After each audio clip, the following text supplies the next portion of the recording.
Man, sparks flew a little bit in there when he was asked about Epstein, and he shifted gears to Barack Obama. Fiery day with the president. What can you share? Yeah, fiery day with the president. It was interesting, the interaction that he had with the president of the Republic of the Philippines, some of the back and forth that he had with them, and of course later on announcing that tariff about 19.2%, or well, let's just round it up to 20% tariff with Philippines. But the Epstein stuff, we knew the Epstein topic would come up in this press conference, and it did. And of course he did shift over to all of the stuff that we knew back in the day. Steve, we knew the RussiaGate, who was all behind that, and now Obama kind of seems to be the puppet master of all of this, and Tulsi Gabbard, perhaps the Steele dossier coming full to light in all of this. So he did pivot to that. But you know what? I'll go back to what I've been saying the last couple of days, Steve. The base, we simply want to see accountability for what has been weaponized against the American people and against President Trump. And we're still waiting for handcuffs on Hillary Clinton. I'm still waiting for that subpoena that she avoided for the bleach bit, the computers, and smashing up the cell phones and all that stuff. We never saw any accountability for that. So the base very much wants this latest attempt to drag these people to justice. So we'll see if it happens, but there's certainly a big call for it. Well, there's a big call to get a lot of these judges confirmed as well, but it doesn't seem to matter to Congress. I hear they're going home for 41 days starting Thursday. Did I get that right? You did. Now, Congress is going home. Now, Trump did ask for the Senate to stay in session so they could work on some of this stuff. But I got to tell you, Steve, I will say this. Steve Scalise's office is in charge of the scheduling. So if anybody's mad about Congress going out of session until early September, direct your anger to your constituent or to your representative, or rather to maybe his office. I'm not saying that everybody should call his office. I'm just saying that's who's responsible. Now, what is coming up, Steve, that no one's talking about is that they have to vote for another CR when they come back into session in September. And that was a hard line for many representatives back when they did the first one early on in this year. And they said, absolutely, we are not doing another one. Well, guess what, Steve? When they come back from that August recess, that should be the first point of order that Speaker Johnson would put on there. Let's start working out these appropriation bills, because sending another CR down the road is not a very popular thing right now on the Hill. You know, it's not a very popular thing. We got the big, one big beautiful bill through. That's all fine and well. We're on the rescission package through. I hear another one worth about $10 billion is going to go through, taking money away from the Department of Education. So that's on the horizon. But it is infuriating to a lot of people that Mike Johnson and Steve Scalise, or whoever sets the schedule, I don't care. I'm not going home for 41 days. Are you? I mean, that's just the takeaway. Working Americans are working, and they work for us.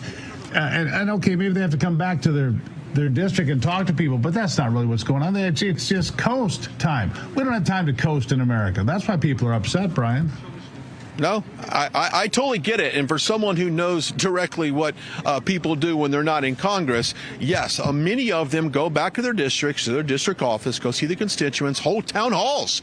I'm a big advocate of town halls, not these virtual bullcrap, telephone town halls. Get in person. Talk to your constituents, listen to them, how you should vote in their concerns. I'm a big fan of that, Steve. So I hear you. A lot of people are not they're not taking this early departure of canceling votes on Thursday and going back to their district. I don't understand the reasoning behind it, but it is what it is. But certainly if you have any problems with it, speculation.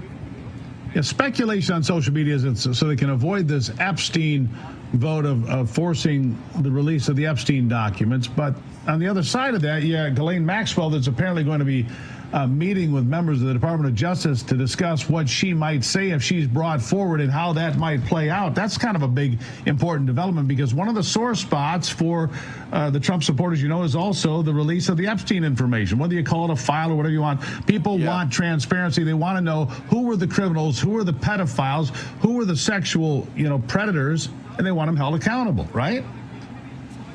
Yeah, and Jamie Comer, the chairman of that oversight committee that has called for that subpoena to come in and testify, we don't necessarily know if the Division of Prisons, or if she would even be allowed to exit prison to come for this hearing. So there's a lot of details in that. But if she was to sit down in front of a hearing, and you and I have seen numerous oversight hearings and other hearings on the Hill, that would be probably be standing room only for that, because a lot of people have some questions, and I would imagine she wants to answer them. Now, I'm hearing reports that she is in fear of her life. She is in fear of her safety, knowing that how big this story is outside that prison cell that she lives in right now. So you've got that, enter the picture of, Epstein and all the mysterious issues, the questions they have around his death. I mean, I can't help but think, Steve, that might be on her mind too,